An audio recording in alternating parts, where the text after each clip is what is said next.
বিনসের সম্পূর্ণ একটা নতুন রেসিপি নিয়ে আপনাদের কাছে হাজির হয়ে গেছি। আমি যে কোনো সবজি রেসিপি একদম সহজভাবে পরিবারের সকলের কথা মাথায় রেখে তৈরি করে থাকি, যেটা নাকি বাচ্চা থেকে বড় সকলেই কিন্তু চেটেপুটে খেয়ে নেবে। নমস্কার বন্ধুরা, শ্বশুর বৌমা রান্নাঘর অ্যান্ড ব্লগ চ্যানেলে সকলকে স্বাগত। তাহলে কি করে রেসিপিটা তৈরি করব সেটাই দেখে নেওয়া যাক। বিনস ভীষণ উপকারী একটা সবজি, আমরা সকলেই কিন্তু জেনে থাকি। সবার প্রথমে এইখানে বিনস নিয়েছি, আর বিনসটাকে জল দিয়ে ধুয়ে নিয়ে তারপরে 3 থেকে 4টে এক একটা বিনসের টুকরো করে নিয়ে ফিরে আসছি। বড় সাইজের বিনসগুলোকে আমি 4 টুকরো করে নিয়েছি, আর তার থেকে একটু ছোট সাইজের বিনসগুলো 3 টুকরো করে নিয়েছি। আর এইখানে আমি জল দিয়ে ধুয়ে তারপরে জল ঝরিয়ে রেখেছি। গ্যাসের ওভেনে কড়াই বসিয়ে কড়াইয়ের মধ্যে প্রথমে জল আমি গরম করে নিয়েছি, তারপরে জলটা যখন ফুটে এসছে তখন ধুয়ে নেওয়া বিনসগুলো দিয়ে দেওয়া হলো। গ্যাসের ফ্লেম হাই করে দিয়ে জলটা ভালো করে ফুটতে থাকবে। এখানে কিন্তু বিনসটা একটু ভাপিয়ে নেব। বিনস ভাপিয়ে নিলে কি হবে, কালারটা কিন্তু ভীষণ ভালো থাকবে। আর একবারে যদি ভাজা হয় তেলে, তাহলে কিন্তু বিনসগুলো কালো হয়ে যায় ভাজার সাথে সাথে।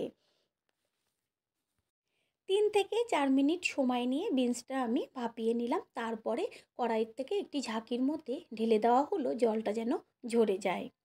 গ্যাসের ওভেনে ওই কড়াই বসিয়েই কড়াই গরম করে নিয়ে দিয়ে দিচ্ছি সর্ষের তেল। আর রেসিপিটা সর্ষের তেলে করারই চেষ্টা করবেন। আর তেল গরম হয়ে গেলে এইবার ভাপিয়ে নেওয়া বিনসগুলো ভেজে নেব। বিনসের মধ্যে দেব ছোটো চামচের 1 চা চামচ হলুদ গুঁড়ো, আর ছোটো চামচের 1 চা চামচ লবণ। হলুদ আর লবণ দিয়ে বিনসটা ভেজে নেব।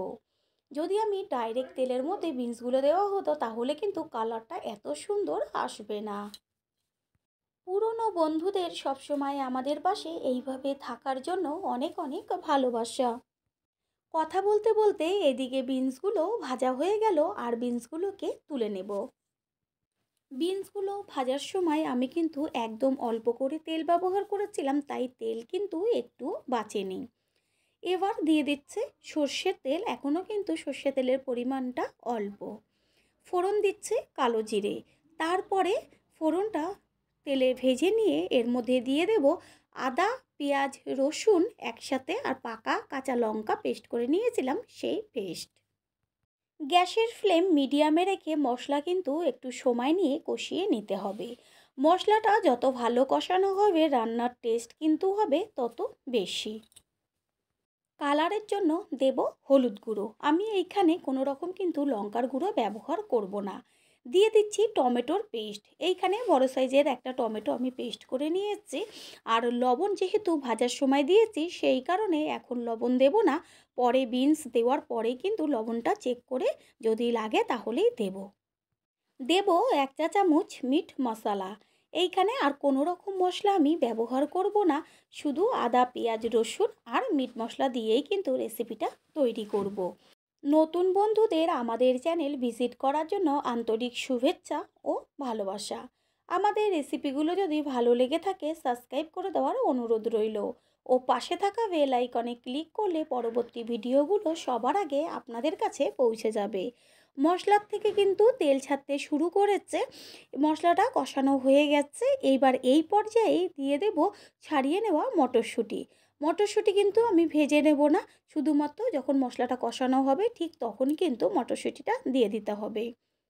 মটরশুঁটি দেওয়ার পর মশলাটা আরও 2 থেকে 3 মিনিট কষিয়ে নেব, যেন মটরশুঁটির যে কাঁচা গন্ধটা থাকে সেটা চলে যায়। এরপরে দেব ভেজে নেওয়া বিনস। বিনস দেওয়ার পরে মশলার সাথে বিনসটা মিশিয়ে নিয়ে গ্যাসের ফ্লেম একদম লোতে রেখে আরও 1.5 থেকে 2 মিনিট বিনসটাকে মশলার সাথে কষিয়ে নেব। দেখতেই পাওয়া যাচ্ছে যে বিনস ভেজে নেওয়ার পরও কত সুন্দর একটা কালার রয়েছে। যেমন কালারফুল হবে রেসিপিটা, তেমন কিন্তু টেস্টও হবে দুর্দান্ত। এই পর্যায়ে দিয়ে দেব উষ্ণ গরম জল। জলের পরিমাণ অল্প করে দিতে হবে। গ্যাসের ফ্লেম হাই করে দিয়ে জলটা মশলার সাথে ভালো করে মিশিয়ে নিয়ে কিন্তু 3 থেকে 4 মিনিট ফুটিয়ে নেব। তারপরে গ্যাসের ফ্লেমটা একটু মিডিয়াম করে দিলেই রেসিপি কিন্তু একদম রেডি। রেসিপিটা কিন্তু হয়ে এসছে, জল প্রায় শুকিয়েই গেছে আর এদিকে বিনস ও মটরশুঁটি সমস্ত কিছুই কিন্তু সিদ্ধ হয়ে গেছে। ভাজার সময় যেহেতু আমি লবণ ব্যবহার করেছিলাম সেই কারণে জল দেওয়ার পরে কিন্তু আমি লবণ দিইনি। চেক করে নিলাম লবণ লাগবে কি না, একটু লবণ লাগবে, সেই কারণে ছোট চামচের হাফ চা চামচ লবণ দেওয়া হলো। তারপরে মিশিয়ে নিয়ে এর মধ্যে দিয়ে দিচ্ছি হাফ চা চামচ গরম মশলার গুঁড়ো।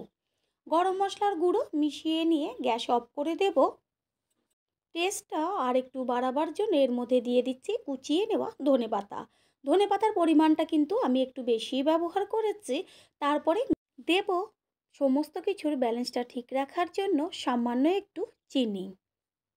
চিনি মিশিয়ে নিয়ে তারপরে একটি প্লেটে তুলে নেব। আশা করি রেসিপিটি ভালো লাগবে। আর যদি ভালো লেগে থাকে একটা লাইক, কমেন্ট, পারলে একটা শেয়ার করে অবশ্যই জানাবেন। আপনাদের দেওয়া একটা লাইক ও একটা শেয়ার কিন্তু আমাদের কাছে অনেক অনেক গুরুত্বপূর্ণ। All friend, thanks for watching my video. আপনারা সকলে ভালো থাকবেন, সুস্থ থাকবেন। আবারও দেখা হবে অন্য কোনো রেসিপির এপিসোডে।